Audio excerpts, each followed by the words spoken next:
here now? Nah, she be here tomorrow.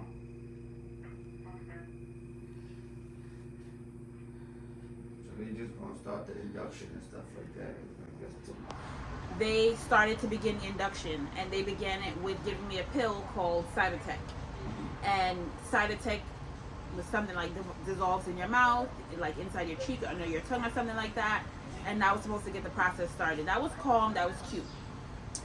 Then at some point they gave me Pitocin, and that's when things really kicked into high gear. And I'm like, oh, like I'm just like not feeling the best. And so I labored for some time with Pitocin, and well, before they gave you the Pitocin, they put the balloon in. Oh yeah, okay. What did you remember in stuff? I remember. She's just excited that she can remember today. So that's just today, because normally she doesn't. But there was this like, I mean, some of you moms may know about this, but there's this like balloon that when inserted into the vagina, it like they put it in, but then it balloons on the inside, right? So it's to help dilation, it's to help to like open the cervix and stuff like that. So they put that in, but then like she wasn't dilating like fast enough. So that's when they gave her the Pitocin. And when she got the Pitocin, it started increasing the contractions, but it started like her dilation was still kind of going slow, but then it got to a point where she like dilated like, because she was like at 1 centimeter for like a day. I was at 1 centimeter before they admitted me to the hospital. Yeah. For like weeks. I was 1 centimeter. She was so like when they started inducing, it was like she was 1 centimeter. Like let's just say for time's sake, they started induction around 12 a.m. Let's just say, we don't know what the accurate number is, but or time. It wasn't until maybe about 8 o'clock, 8:30, something like that, the following evening, it was when she actually started showing signs of like her dilation actually going past 1. Because I think it went from like 1 to like 5 or 4, something like that, to like between 3 and 5. I think it was 3. Between 3 and 5. But then it was at 3 for a hot minute. It was at 3 for like a good few hours again. And then it probably jumped to 5. And then, because you're supposed to get up to 10, right? That's what the Sure. I think You're the one with the memory. No, but this is something you're supposed to know. Okay. Like how big you're supposed to be dilated. I remember what it was. Let's go with 10. Anyway, if it's 10, she didn't get to 10 until 3 in the morning or something, or 4 in the morning, because then we ended up having the baby at. Let's not fast forward. Oh, okay. Cheap details. Let's not do that.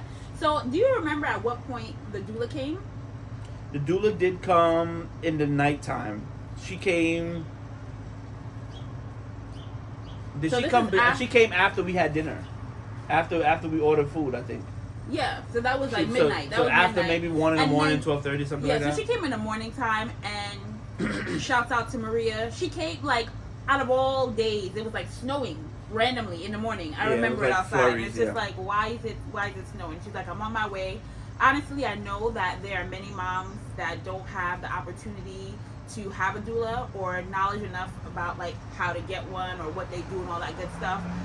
I don't know how moms do it without a doula. Obviously, they do it. They've done it. They will continue to do it since the beginning of time.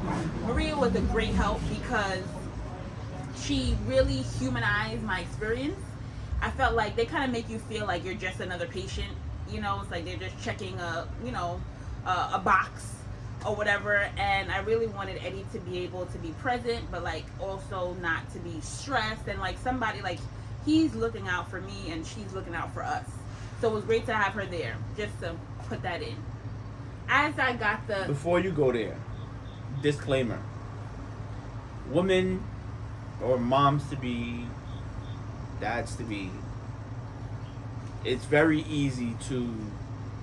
Not very easy. The natural state of things is to make sure that mom is okay, baby's okay. ladies, make sure that he's okay. Make sure that he has what he needs as well. Who's he? The guy, whoever the dad. The dad. Okay. Right? Make sure that the dad has what he needs. Make sure that he's also as well comfortable. You know, all of those good things. Maybe he doesn't need the treatment that mom gets, but I think that it's very important because in order to support effectively and to be there and to be sharp and to be, you know, not beat down and tired and sleepwalking and all of these different things, it's important to have the amenities and like the different things to be of assistance, right? So I say all of that to say because when we were at the hospital, we selected this hospital because it was advertised to cater to the whole family essentially, right? To mom, baby, dad, right? They advertised that they have the sleeping area for dad and the whole work. So we're like, yo, because for me, I'm like, look, there's a decent hospital in Brooklyn that we can go to about 20 minutes away, and we opted for a higher echelon hospital that specializes in like mothers and like women. It's a women's hospital. So we were like, all right, cool. They say they have all of these things. Let's go there. We went there. I did not have a sleeping area. It was a couch that could maybe open up into a chair, into like a flat sleeping area, but it was just like there was you felt all of the spaces in the cushions where it wasn't a flat space where it wasn't a cushiony space. There was no pillows. I had to use my hoodie as a pillow. There was all of the. I've never been to jail, thank God, but it felt like you could possibly have been in like central bookings, as far as not the atmosphere, but just the sleeping arrangement. It was just like not comfortable at all. I had to ask for like 5 more sheets just to like cushion the couch or the bench or whatever it was. I had to ask for more sheets to use for like a pillow. Altogether, we probably had like 10 sheets for me, and that's just to, you know, cushion the bench and for my pillows. And then it was just like the food. Could we make sure we get it once we. I'm not gonna go ahead of that, but I feel like we skipping around. No, because I just want to speak about the male experience. You know, prior to us talking about the birth. All right, cool. I will double back, but it was just a very not happy, not good moment for me because I was just like, you guys do not think I was in the room with doctors and they don't even acknowledge you in the room, and it's like, listen, like I had to speak up for myself a lot, but I'll double back. So we'll circle back around. Right? Where I had left off was the doula coming and getting the Pitocin, right? Mm-hmm. And so once I got the Pitocin, that really kicked things into gear, and I was not happy. I was trying my best to do like a natural birth in terms of like I should say unmedicated birth, so not getting epidural, and the pain was so severe, and I was very frustrated, and I got to a point where I was crying because I'm like, if I am not even giving birth, this is just the labor part, and things are gonna get worse because I'm not fully dilated yet, like, what's gonna happen? Am I holding out just to then get an epidural anyway down the line? Like, what good is it gonna do getting it now versus then? And you can't get it too late after, because after a certain point, you can't even get the epidural. So, you know, mothers know there's a particular window that you have to get that epidural. Yeah, I think that you have up until like 6 centimeters. After 6 centimeters, you can't get it.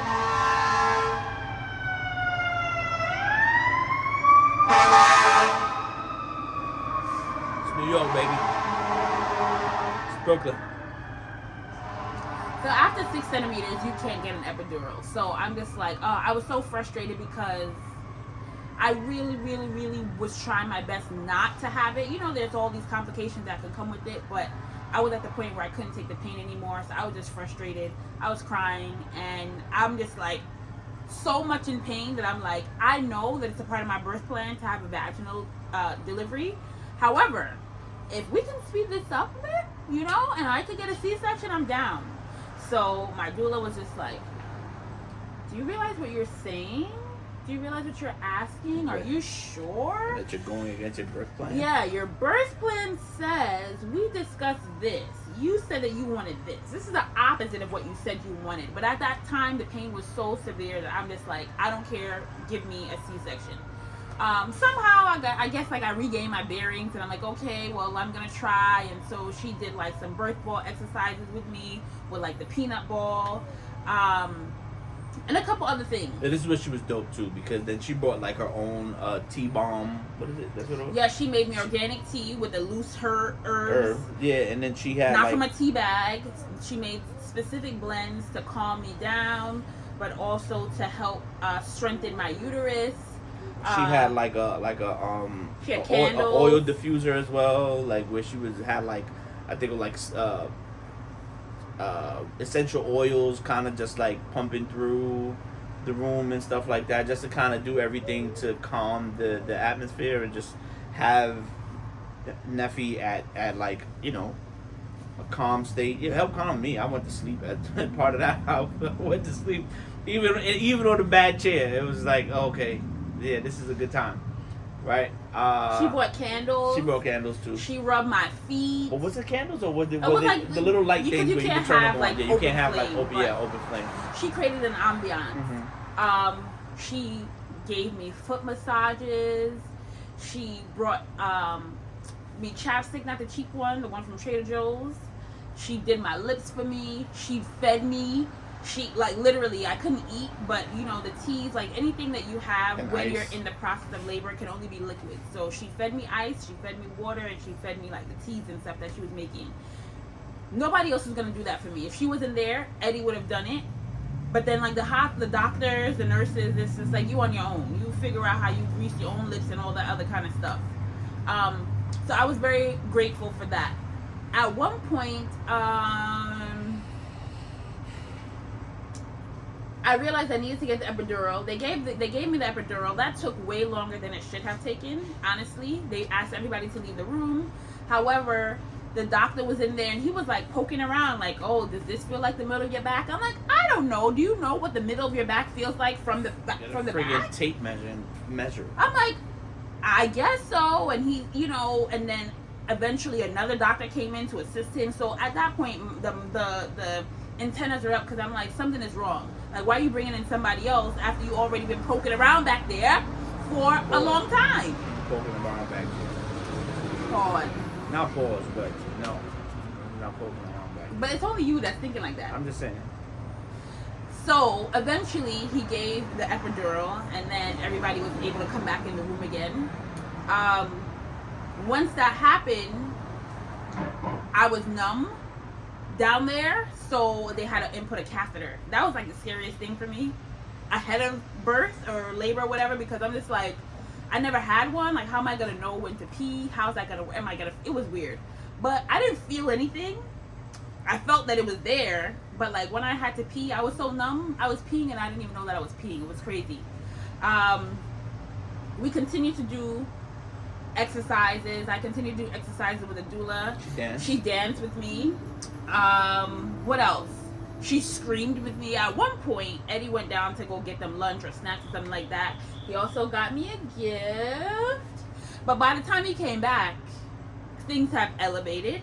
And I wouldn't say I was screaming. I call it like my war cry or my war groan. I was like, oh, and I was like tapping the side of the bed.